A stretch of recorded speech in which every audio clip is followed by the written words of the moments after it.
Pluto. Back in my days, Pluto was a planet, but I didn't care much.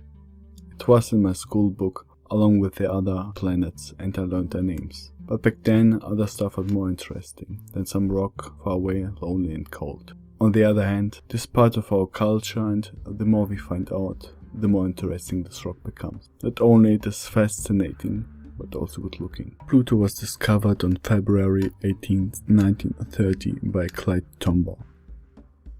Also, it was named after the ancient Greek god of the underworld. Pluto did receive a lot of popularity in France.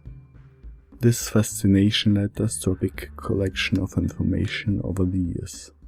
So what do we know about Pluto? Here are some core numbers. Pluto has a diameter of about 2,372 kilometers, which means it is smaller than our moon. Its surface area is about 16 million square kilometers, or roughly the same surface area as Russia. And Pluto takes about 248 years to surround the Sun. And although it is far away and an hard object to study, advances in science and technology gathered even more information over the years. Pluto has 5 moons. Charon, found in 1978, Nix and Hydra, both discovered in 2005, Kerberos, discovered in 2011, and Styx, discovered in 2012.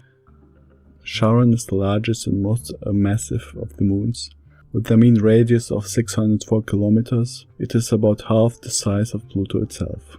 This makes the Pluto-Charon system one of the few systems in the solar system whose barycenter lies above the primary surface. The barycenter is the center of mass of 2 or more bodies that are orbiting each other, or the point around which they both orbit. This led some astronomers to call it a double dwarf planet. The system is also unusual among planetary systems in that Charon and Pluto always present the same face to each other. Since September 2006, Pluto has the minor planet designations 13, 43, 40. But why? It all started in 1992, when astronomers began to find small ice objects beyond Neptune that were similar to Pluto not only in orbit but also in size and composition, showing that Pluto is part of a population of objects called the Kuiper Belt. The Kuiper Belt is a region of the solar system beyond the planets, expanding from the orbit of Neptune at 30 astronomical units to approximately 50 AU from the Sun. It is similar to the asteroid belt, but is far larger and more massive. QB1 was the first Kuiper Belt object since Pluto, and since its discovery, the number of known KBOs has increased to over 1,000. This made its official status as a planet controversial. In 2005, astronomers announced the discovery of a new trans-Neptunian object, Eris, which was substantially more massive than Pluto. This discovery was considered the strongest argument for classifying Pluto as a minor planet.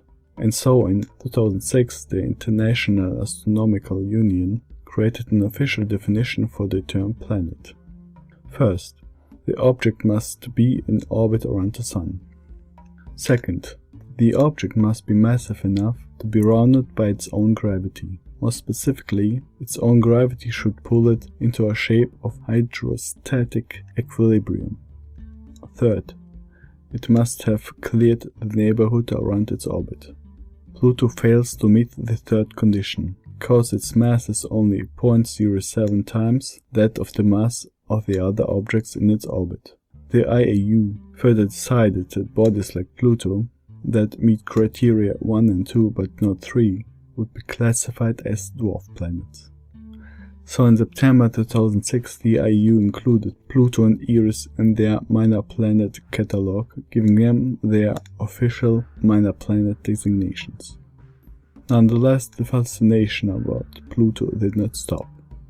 In January 2006, a space probe with the name New Horizons was launched.